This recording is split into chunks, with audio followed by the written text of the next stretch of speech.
James Petras afirma que Uruguay es casi un socio de Estados Unidos contra Venezuela. Imprimir email. Valora este artículo. 1, 2, 3, 4, 5, 0 votos. De forma vergonzosa Uruguay le hace el juego a Washington para crear el caos en Venezuela. El análisis internacional de James Petras en CX36, 16 de noviembre de 2015. Históricamente el papel del secretario general de la OEA es conocido como el secretario de las colonias y sabemos que la OEA siempre fue un caballo de Troya de Washington, dijo el sociólogo norteamericano, profesor James Petras, en su columna semanal por CX36. Que dedicó casi íntegramente a analizar el contexto internacional tras los atentados en París.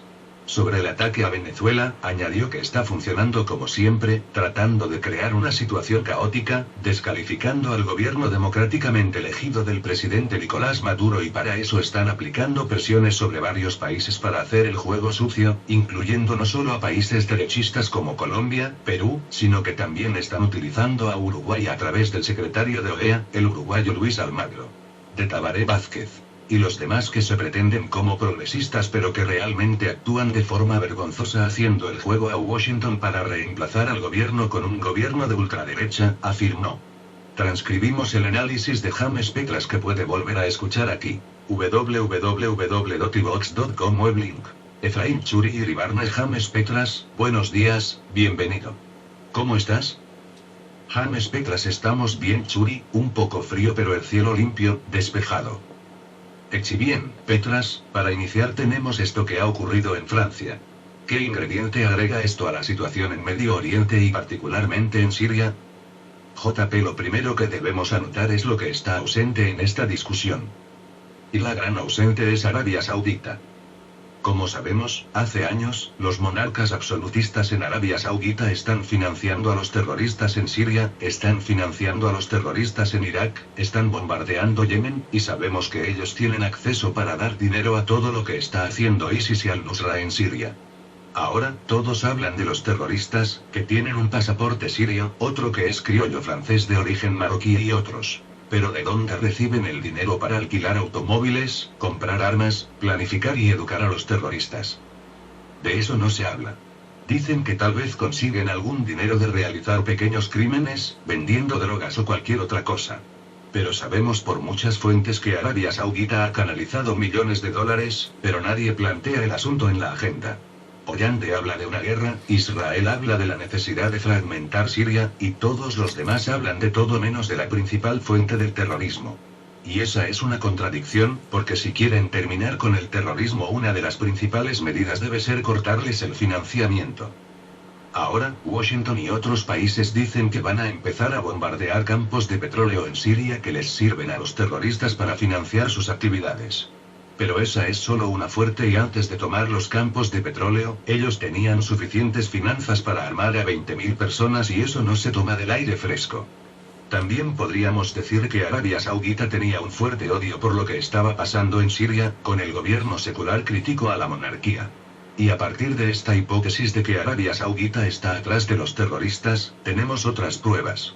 Por ejemplo, esta acción terrorista en París tiene varios antecedentes declarados abiertamente, por ejemplo el bombardeo al avión ruso en Egipto. Tenemos la bomba suicida en Bagdad que mató a cientos de personas. Tenemos el bombardeo en Beirut. Tenemos las acciones en París. Todo forma una cadena donde los culpables se autodeclaran autores, que son ISIS. ¿Dónde consigue ISIS el dinero para montar una cadena de actividades de este alcance? ¿Por qué el gobierno de Hollande no toca a Arabia Saudita?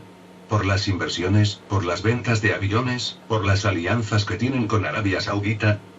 Entonces, si van a declarar una guerra contra el terrorismo, deben tomar en cuenta la principal fuente de financiamiento que es Arabia Saudita.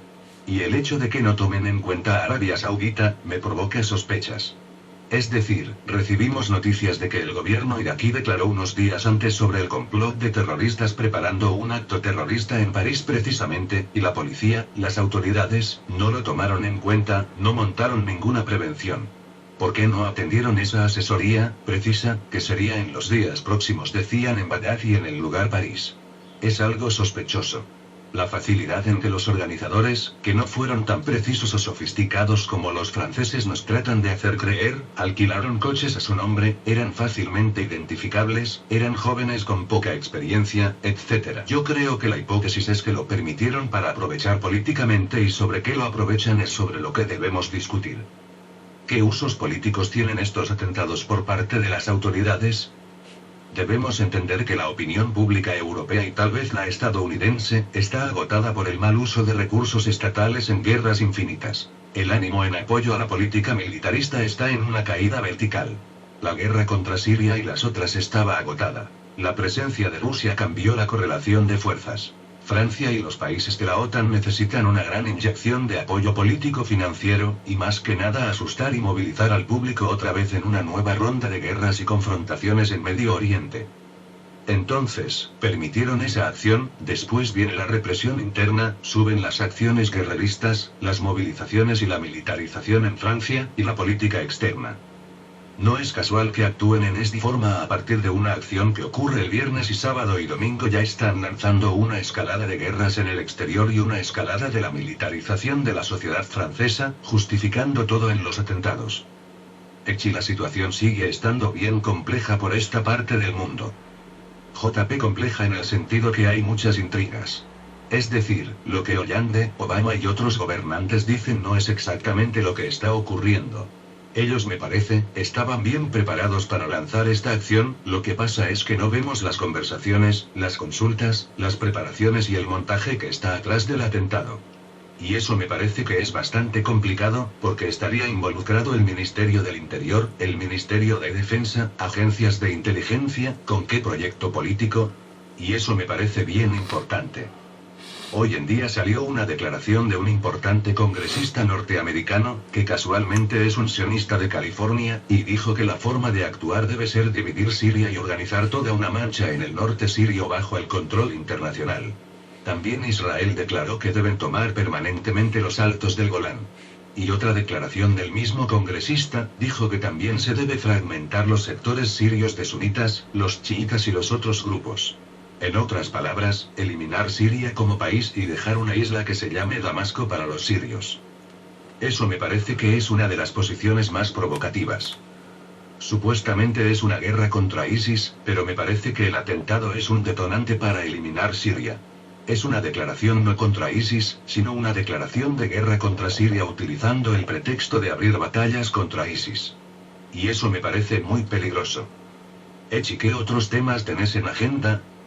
JP, bueno, tuvimos una importante discusión en Viena la semana pasada, donde aparentemente Rusia y Estados Unidos fundamentalmente, estaban discutiendo una solución política del conflicto en Siria. Y los informantes que tenemos, que nos informaban sobre un posible acuerdo, es que en 6 meses el gobierno sirio llega a un acuerdo con los opositores respetables que no sé quién son ellos, para alcanzar un gobierno de transición de 18 meses y al final de ese año y medio, se realizarán elecciones presidenciales y parlamentarias bajo la supervisión de las Naciones Unidas. Es una solución política y me parece razonable la posibilidad, pero mientras tanto la guerra continúa, como mencionamos recién, hay un proceso de escalada en la guerra, utilizando los atentados terroristas en París para lanzar una nueva agresión contra Siria. Entonces hay un doble discurso. Barack Obama y Vladimir Putin, supuestamente están de acuerdo con un gobierno de transición que comparta el poder, pero ¿qué poderes van a compartir? Es decir, está el problema del ejército, la policía, el presupuesto, la economía y quiénes son los terroristas y quiénes los opositores respetables.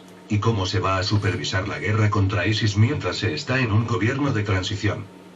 Es decir, el acuerdo en general es un paso positivo, pero el problema está en los detalles y eso no está claro, porque mientras hablan de paz y de transiciones pactadas en Viena, en París están hablando de una escalada de la guerra, y en Estados Unidos e Israel hablan de fragmentar Siria en fragmentos étnicos religiosas, y debilitando el concepto de nación. Me parece que esto es algo muy grave porque la propuesta está combinada con una escalada de la guerra, otra supuesta guerra contra el terrorismo. La guerra contra el terrorismo estaba agotada hasta París, nadie hablaba más de guerra contra el terrorismo, y de repente el pueblo está mirando soluciones económicas y vuelve toda esta mierda de terrorismo, militarización, grandes presupuestos militares a partir de París. Lo importante no es el atentado en sí mismo, es trágico, hay 129 muertos, etc. Pero es el uso político del atentado que tiene enormes significados mundiales. Debemos anotar finalmente que los países occidentales fomentaron el atentado. Recordemos que cuando una bomba voló un avión ruso, ¿qué decían los medios de comunicación frente a los 239 rusos muertos, 2 veces más que los muertos en París? Decían que eran represalias de los rebeldes por la intervención rusa en Siria, dando resonancia a la declaración de ISIS. Cuando las bombas cayeron en Beirut hace pocos días, decían que era en represalia por la presencia de Hezbollah en Siria. Y cuando las bombas caen en Bagdad, dicen algo similar, porque dicen que los chiitas están persiguiendo a los rebeldes sunitas. Pero ahora, de repente, descubren que los que colocaron las bombas no son rebeldes, son terroristas, no hablan de represalias, hablan de actos terroristas. Pero lo que fueron actos de terrorismo en París fueron actos de terrorismo contra Rusia, ¿y por qué los defendieron como rebeldes y hoy los declaran terroristas? Echi, está clarísimo, Petras. Para cerrar, ¿cómo analizas el proceso electoral en Venezuela con la intervención de la OEA allí? JP, bueno, históricamente el papel del secretario general de la OEA es conocido como el secretario de las colonias y sabemos que la OEA siempre fue un caballo de Troya de Washington.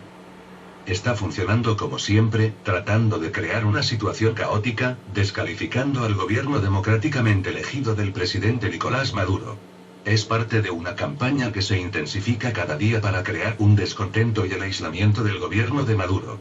Están aplicando presiones sobre varios países para hacer el juego sucio, incluyendo no solo a países derechistas como Colombia, Perú, sino que también están utilizando a Uruguay a través del secretario de OEA, el uruguayo Luis Almagro, a Tabaré Vázquez, y los demás que se pretenden como progresistas pero que realmente actúan de forma vergonzosa haciendo el juego a Washington para reemplazar al gobierno con un gobierno de ultraderecha.